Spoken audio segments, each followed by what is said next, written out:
Okay, we're going to enter the train room.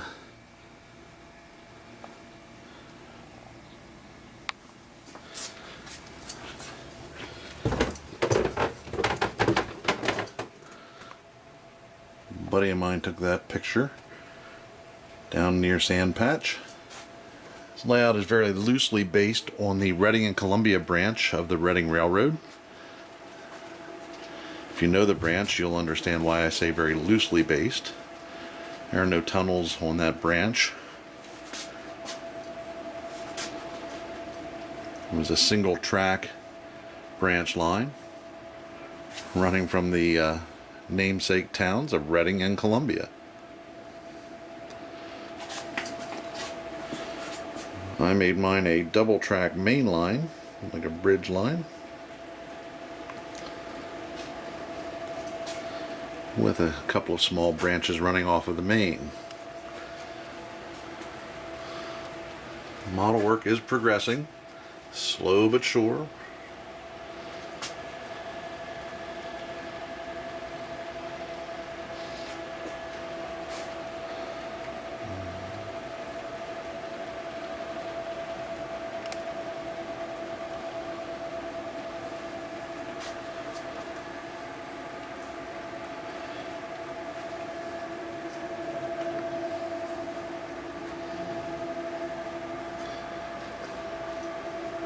It is not a double deck layout, but it is two tiers, as can be seen here. The third track through this stretch are passing sidings with the upper level also connecting to the branch that goes to this feed mill eventually, and to an abandoned line long ago forgotten. And it leaves the layout crossing over this bridge into your imagination. But both tiers at this location have a passing siding.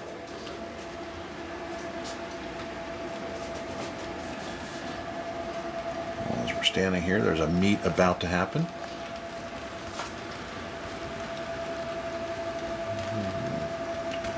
As you can see, I'm a Penn Central fan, but I'm modeling a Reading line.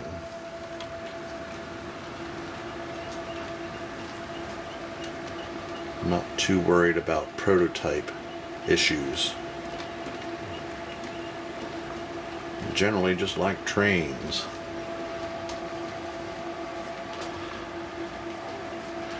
Here's where the upper tier will cross the lower tier on this kit-bashed curved cord bridge from Atlas.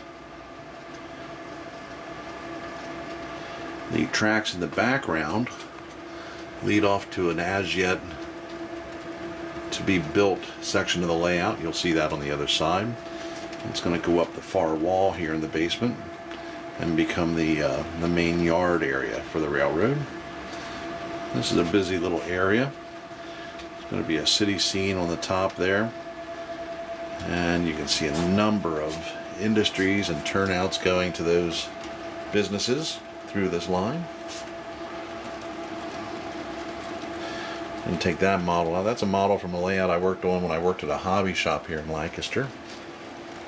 Anybody who ever used to visit the Crossing Hobbies might remember that drawbridge on the layout in the store on Route 30 East. This side, again, this branch never had a coal loading facility, or mine, but I decided we're going to put one in anyway. The tracks going through the scenery will be a reversing loop for the layout. We'll also connect with that as yet to be built portion of the layout. And here's where the upper tier comes down grade, goes into a tunnel, and on the other side it'll go underneath that curved cord bridge. Now, sitting under all this stuff, you can see those tracks coming out through the backdrop Well, they're going to be coming around, and eventually this will be layout going the whole way up this wall, which is now just covered in supplies.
I model an HO scale, primarily model the Penn Central from the very late 76 into 77. I've got some Conrail units that I'll use. I'm not particularly worried about the era. I'm not that time specific. So you'll see Conrail, Reading, Penn Central, all sorts of equipment from that era. You'll see boxcars from a more modern age.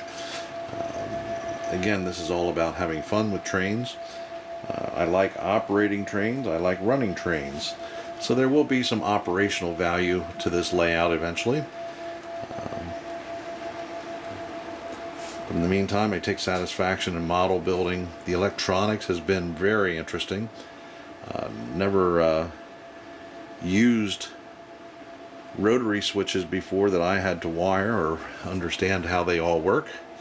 But my control panel is now pretty much complete for what is the main portion of the layout.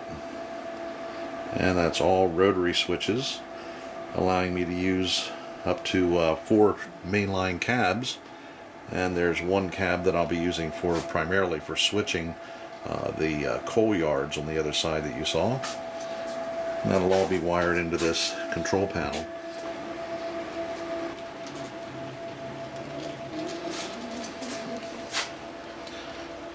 See the old lime kilns?